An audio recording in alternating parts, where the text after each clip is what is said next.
or knew how to can, or knew how to preserve stuff, and do all kind of homesteading kind of things, you know. We've lost a bit of that, but it's still there, just waiting to be discovered. Well, you know, I think I was inspired to go this route in my quilting based on my grandmother's quilts. My grandmother's quilts were really improvisational.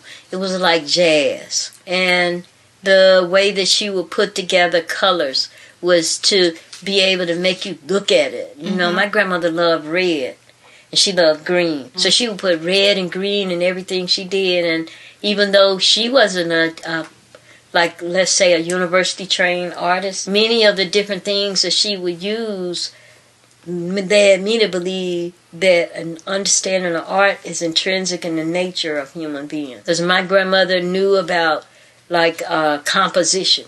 She knew about color. And she knew all about all of that. And she never even saw a quilt book until she was 94 years old. That's when she saw her first quilt book.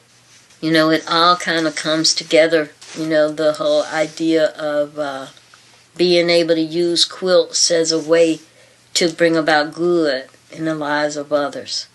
You know, that's something that, you know, I feel that I took what my mother and my grandmother gave me and that I'm building on it. It's almost like I'm standing on their shoulders. My grandmother used to say, "Oh, baby, I would be so happy if somebody paid me some money for a quilt."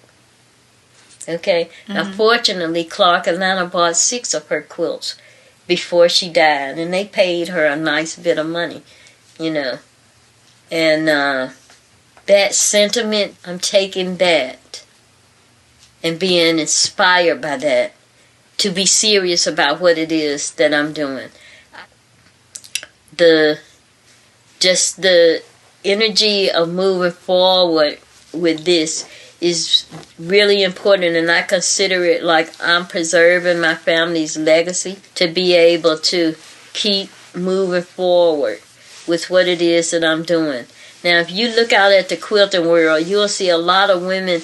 Well, you know, technology has been our friend, right? And so you have all these really, really expensive sewing machines, Bernina, Fab, Juki, and all of that people could get that could almost make a quilt by itself. You know, but I try to stick to, you know, the simpler methods, and I do a lot of hand quilting on my quilts. Okay. Now, quilting is one of Georgia's, what they consider a traditional art form.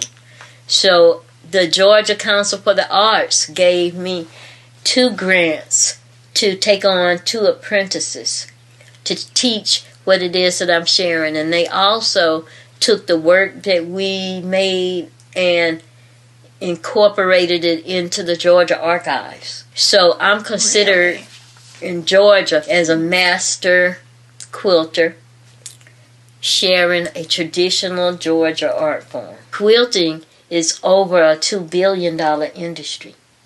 It's serious. Women taking on a hobby, or some people doing it professionally, but people doing it nevertheless, you know. And, you know, a lot of people are doing it. However, a lot of people aren't doing it the way I do it. A lot of people are doing it, and they're doing machine quilting. I could do machine quilting, you know, to a degree, and I do some machine quilting, but I try to preserve the whole idea of stitching. And in the quilting world, like, let's say the most revered way of doing it is doing 16 stitches per inch. Okay? But my grandmother did 4 stitches per inch, you know, and you asked her, "Why you do your stitches so big?" And she'll say, "Because I want people to see them. I want them to know that this was a handmade quilt. You know, that I didn't make this on the machine." Now, my grandmother made her quilts entirely by hand. She sewed the pieces together by hand, and she quilted it. But me, I'll do my piecing on the sewing machine, and then I'll just quilt it. My whole story is like a tree with many, many branches. Because think about my mom.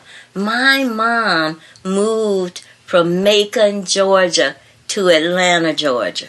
So my mom considered herself moving from the country to the city. And when she got to the city, she didn't want a quilt. She wanted a blanket from Sears and Roebuck.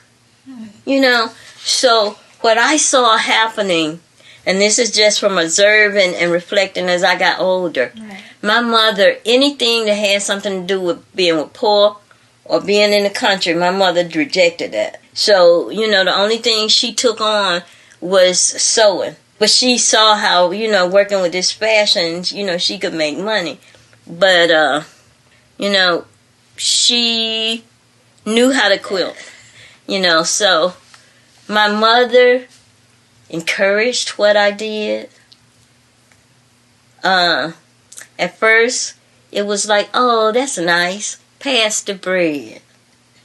But then, I got a commission from the Coca-Cola. This was around the time that the Olympics came to the Georgia. 1996. That was when my family took me serious. Okay. Before that time, my family just said, oh yeah, that's cute. You know, that's cute.